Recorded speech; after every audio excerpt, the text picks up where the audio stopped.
He had nothing. No name that mattered to anyone, no shoes on his feet, no food in his stomach. Just an old shirt with holes and pants he'd outgrown long ago. The boy sat behind the dumpster every evening, right next to the market where the air always smelled like fresh bread he never got to taste. His hair was tangled, his eyes heavy with the weight of days gone wrong. People passed him every day, and not once did they smile. Instead, they muttered insults, stepped wide around him, or worse, pointed and laughed. One woman once tossed him a piece of bread that had already been bitten. He thanked her anyway. A man spat near his feet and called him filth.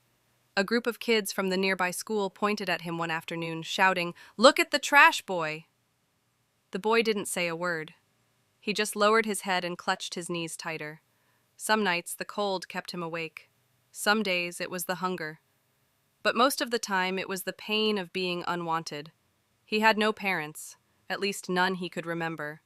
Only a blurry face from when he was 5, a woman who once sang to him under the stars.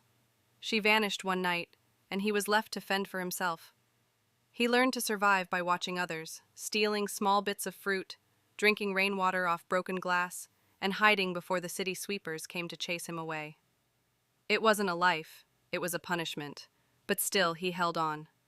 When he was 12, he met an old man who ran errands for a corner shop.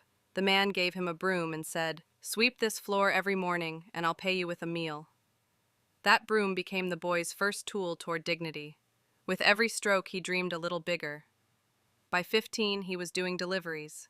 At 17, he was trusted to open and close the shop. He read the labels on the products until he taught himself to read books left in the trash. He saved every coin, never wasting a single dollar. The world hadn't been kind, but he had decided that if no one was going to save him, he'd save himself. Night classes, odd jobs, long shifts, he did them all, even when his body wanted to quit. And when he finally landed a scholarship to study business, he cried like the same little boy who used to sit behind the dumpster. He cried for the cold nights, for the ridicule, for the bruises and scars. But mostly, he cried because he was no longer that invisible child. Years later, he walked through the same street in a pressed suit, holding a briefcase. People stared again, but this time in admiration. Cameras followed him into buildings with marble floors. Magazine covers called him the boy who built an empire. But he never forgot. Not the sting of hunger, not the cruel laughs, not the way people looked through him like glass. And on the anniversary of his mother's disappearance, he opened a foundation in her name, for street children with no voice, no chance, and no hope. Because once upon a time, that was him, and no child should ever be made to feel like garbage.